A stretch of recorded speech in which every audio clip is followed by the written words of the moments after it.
Hello friend, this is Shraddha Srivastava. Welcome to our YouTube channel smart Educom. आज हम जो child development and pedagogy में topic लेके आए हैं वो है आपका टॉपिक स्पेशल चाइल्ड या विशिष्ट बालक।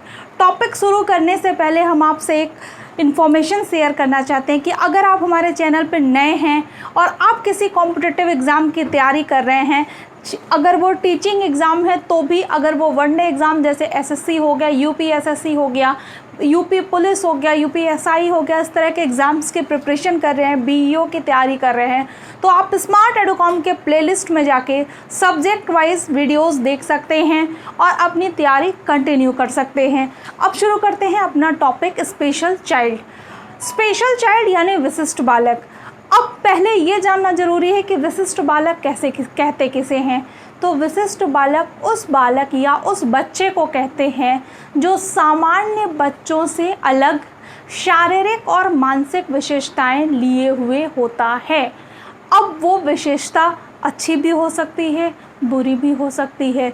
जैसे मान लीजिए सामान्य जो आपके सहपाठी हैं, क्लास में एक प्रश्न का उत्तर बोलने में कम से कम 1 मिनट का समय लेते हैं और आप उस प्रश्न का उत्तर बोलने में 30 सेकंड का समय लेते हैं, तो आप क्या हुए?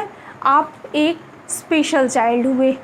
वही चीज़ अगर देखी जाए कि एक किसी प्रश्न का उत्तर देने में एक बच्चा क्लास में 1 मिनट ले रहा है और आप 2 मिनट ले रहे हैं, तो भी आप स्पेशल चाइल्ड की कैटेगरी में आते हैं।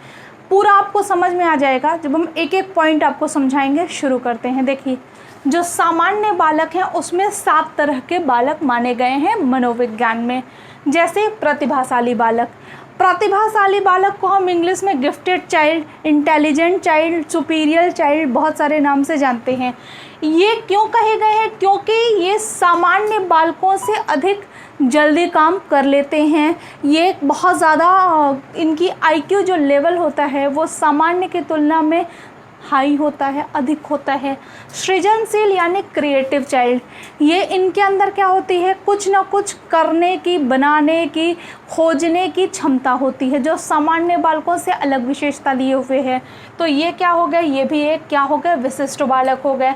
मंदबुद्धि बालक यानी जो कोई चीज़ समझने में अधिक समय ले रहा है, तो वो क्या है? वो भी एक सामान्य बालक से अलग है। तो ये भी क्या है? आपका एक विशिष्ट बालक की श्रेणी में आता है। अब दिव्यांग बालक। दिव्यांग की इंग्लिश भी दिव्यांग ही होती है, इसलिए हमने यहाँ लिखा नहीं है। दिव्यांग बालक क्योंकि वो फिजिकली कहीं ना कहीं सामान्य बालकों से अलग होते हैं, इसलिए भी वो स्पेशल चाइल्ड माने जाते हैं। फिर है समस्यात्मक बालक, जो क्लास में कोई ना कोई समस्या खड़ी करते रहते हैं, वो समस्यात्मक बालक हैं, तो वो भी सामान्य से अलग हुए, इसलिए उनको विशिष्ट बालक कहा जाता है। बाल अपराधी, कुछ ऐसे आप में फैक्टर्स पाए जाते हैं जिसके कारण भी बाल अपराध होता है, वो हम आपको जब ये टॉपिक पढ़ाएंगे तो बता देंगे आगे। फिलहाल ये समझ लीजिए कि बाल अपराधी भी एक विशिष्ट बालक की श्रेणी में आते हैं। लास्ट है आपका पिछड़े बालक, स्लो लर्नर। स्लो लर्नर से आपको समझ में आ रहा होगा कि ये रहते तो सामान्य हैं लेकिन किसी परिस्थितिवश, कारणवश 1 या 2 विषय में पीछे हो जाते हैं, इसलिए ये भी क्या कहे जाते हैं? विशिष्ट बालक कहे जाते हैं। तो ये जो 7 तरह की कैटेगरी है ये किस में आती है? स्पेशल चाइल्ड की कैटेगरी में आती है।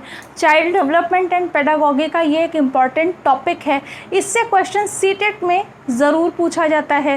साथ ही अगर आप स्टेट लेवल का टेट जैसे UP TET, MP TET, whatever किसी भी स्टेट का अगर आप टेट दे रहे हैं तो भी इससे क्वेश्चन पूछा जाता है। अब एक एक करके हम समझाते हैं कि कैसे किस तरह के क्वेश्चन आते हैं, क्या क्वालिटी है और कहाँ तक आपको पढ़ना है। चलिए शुरू करते हैं। स्क्रीनशॉट ले लीजिए।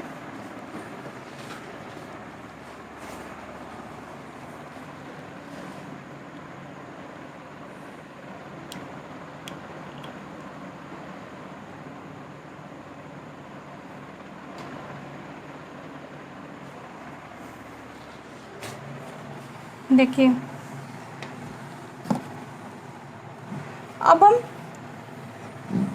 पहला जो हमारा बालक है वो है गिफ्टेड चाइल्ड या प्रतिभाशाली बालक।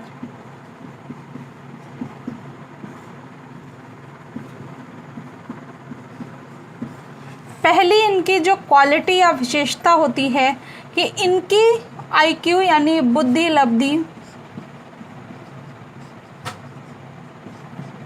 या IQ 140 से अधिक होती है। सामान्य की कितनी होती है? सामान्य की 90 से 110 मानी जाती है IQ। तो एक तो इनकी पहली विशेषता है कि इनकी जो बुद्धि लब्धि होती है वो कितनी होती है? 140 से अधिक मानी जाती है। अब अगर छोटी छोटी चीज़ें लें तो क्या होता है, ये अंतर्मुखी और बहिर्मुखी दोनों होते हैं, यानी इंट्रोवर्ट और एक्सट्रोवर्ट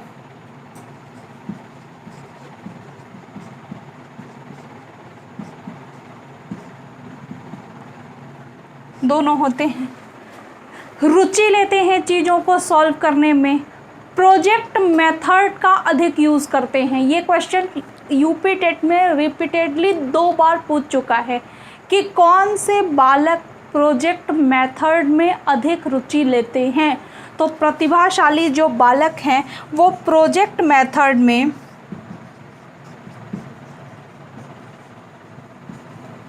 अधिक रुचि लेते हैं। अब ऐसे बालकों को क्या करना चाहिए?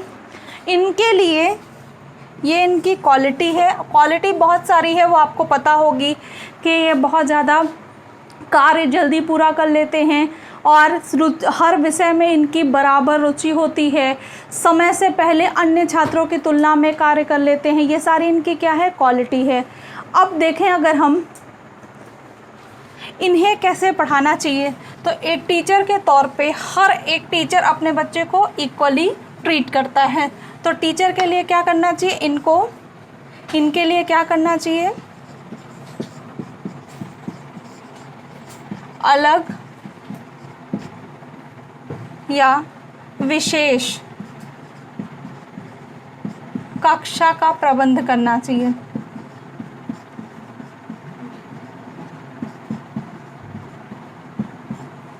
विशेष कक्षा का प्रबंध करना चाहिए। और क्या करना चाहिए?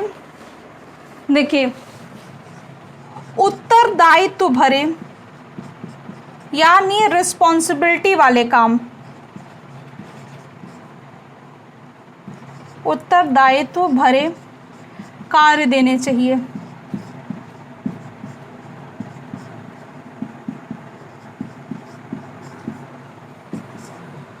सर्वांगीण विकास पे ध्यान देना चाहिए।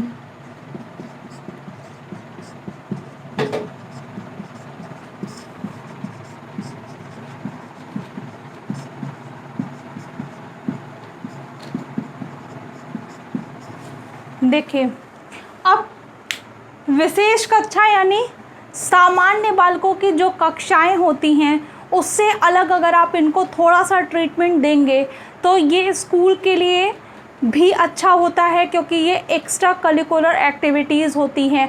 बहुत सारी ऐसी एक्टिविटीज़ होती हैं, इसे ऐसे क्विज़ होते हैं जिसमें ये बहुत अच्छा प्रेजेंट कर सकते हैं खुद को। तो उसके लिए इनको स्पेशल अगर ट्रेनिंग दी जाए तो ये और अच्छे तरह से अपने आप को रिप्रेजेंट कर सकते हैं। तो उसके लिए विशेष कक्षा की ज़रूरत होगी। दूसरा है उत्तरदायित्व भरे कार्य। देखिए, क्लासरूम के तौर पे आप जो भी टॉपिक पढ़ते हैं, पहले तो आप ये जान लीजिए आप बीइंग अ टीचर पढ़ते हैं, क्योंकि आप टीचिंग एग्ज़ाम देने जा रहे हैं। तो अगर आप टीचर हैं तो आप एक टीचर के तौर पे ये जान लीजिए कि क्लासरूम में हर बच्चा इक्वल होता है। तो अगर आपका एक बच्चा इंटेलिजेंट या गिफ्टेड चाइल्ड है और दूसरा आपका क्या है, एक स्लो लर्नर है या पिछड़ा बालक है, तो आप मैनेज करने के लिए क्या करेंगे कि एक इंटेलिजेंट जो चाइल्ड है उसको ये रिस्पॉन्सिबिलिटी देंगे कि जब भी तुम्हें फ्री टाइम मिले तुम देखना कि इसने ये काम पूरा किया है या नहीं किया है, या इसने ये वर्क लर्न किया है कि नहीं किया है। तो ये वो क्या करेगा, चूँकि वो इंटेलिजेंट है तो वो अपनी रिस्पॉन्सिबिलिटी ज़्यादा अच्छे से ट्रीट कर सकता है। क्यों? क्योंकि वो जो सामान्य बालक हैं वो क्या करेंगे, जितना टाइम लेंगे एक काम को पूरा करने में, ये उससे कम टाइम में वो काम कर लेगा। तो जब टाइम बच जाएगा तो ये या तो चुप बैठेगा या फिर कुछ परेशान करेगा दूसरों को। तो उससे अच्छा आप इसको इंगेज कर दीजिए। तो इसलिए रिस्पॉन्सिबिलिटी भरे काम देने चाहिए। दूसरा अगला जो हमारा पॉइंट है सर्वांगीण विकास, यानी अगर कोई बच्चा एक सब्जेक्ट में बहुत अच्छा और आपको पता है कि उसका आईक्यू बहुत अच्छा है तो उसके अदर सब्जेक्ट पे भी ध्यान देना चाहिए, साथ ही उसकी फिजिकल एक्टिविटीज़ को भी ध्यान देना चाहिए। ओवरऑल उसकी सारी पर्सनालिटी का डेवलपमेंट हो रहा है कि नहीं, इस पर भी ध्यान देना चाहिए। तो इससे एक क्वेश्चन पूछता है कि प्रोजेक्ट मैटर कौन से बच्चों के लिए यूज़ होता है या कौन से बच्चे अधिक प्रोजेक्ट मैटर यूज़ करते हैं, तो वो हो जाएगा आपका प्रतिभाशाली बालक। दूसरा क्वेश्चन पूछता है कि एक टीचर के तौर पे प्रतिभाशाली बालकों को कैसी जिम्मेदारी दी जानी चाहिए। 4 ऑप्शन दे देगा, 3 में से एक इसमें से रहेगा, बाकी 3 अलग रहेंगे। तो आपको पता होना चाहिए कैसे होना चाहिए। नेक्स्ट क्वेश्चन जो इससे पूछ सकता है आईक्यू, कि प्रतिभाशाली बालकों की आईक्यू यानी बुद्धि लब्धि कितनी होती है। तो ये था हमारा प्रतिभाशाली बालक। अब देखते हैं सृजनशील बालक को, स्क्रीनशॉट ले लीजिए।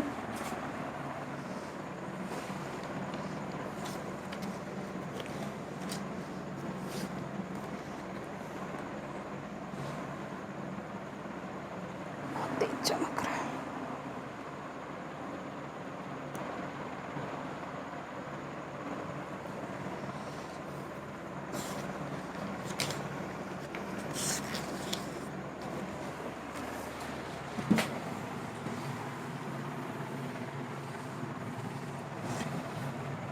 अब हमारा है क्रिएटिव चाइल्ड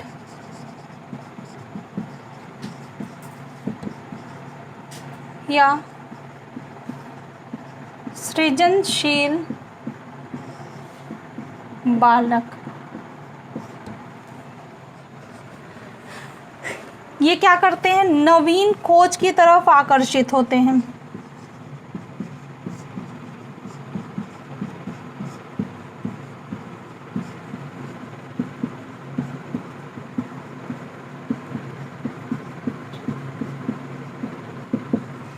दूसरा इनमें बताया गया है साहसी होते हैं। तीसरा क्या होते हैं, जिज्ञासु होते हैं।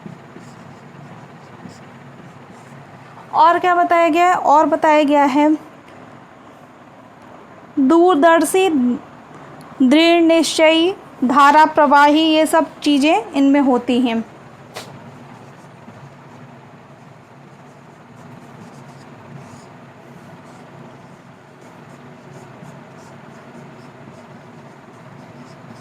ये सारी जो इनमें क्वालिटी होती है। देखिए ये मेन क्वालिटी तो बहुत सारी होती है, लेकिन एक ये क्या है, आपको शॉर्ट में बताने का तरीका है। अब सृजनशील यानी जिनमें हमेशा कुछ नया करने की चाहत हो, उसे हम क्या कहेंगे, क्रिएटिव चाइल्ड। आप उनको कोई काम करके दीजिए, फिर भी उसमें वो और अच्छा परफेक्शन ढूंढ सकते हैं, या फिर वो चीज़ों में नयापन लाने की उनमें क्या होती है, एक क्यूरियोसिटी बनी होती है, जिज्ञासा बनी होती है। एग्जाम्पल के तौर पे अगर हम देखें तो क्रिएटिव चाइल्ड में कौन आते हैं, इंजीनियर आते हैं, आपके डॉक्टर्स आते हैं, लेखक आते हैं या राइटर, कवि आते हैं, टीचर आते हैं। ये सारे क्या हैं, आपके एक क्रिएटिव चाइल्ड या फिर सृजनशील बालक होते हैं। अब इनका परीक्षण कैसे किया जाता है, ये क्वेश्चन पूछा इसलिए हम आपको बता रहे हैं। देखिए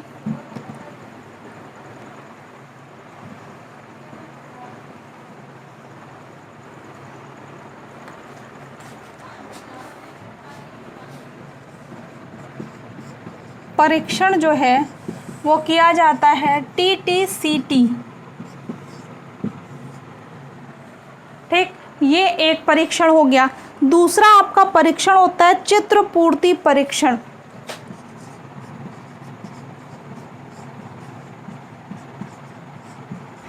सिर्फ आपको नाम याद रखना है,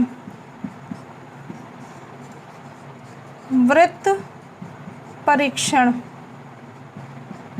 ये सारे क्या है, टेस्ट हैं, परीक्षण यानी टेस्ट कराए जाते हैं सृजनशील बालक की पहचान के लिए।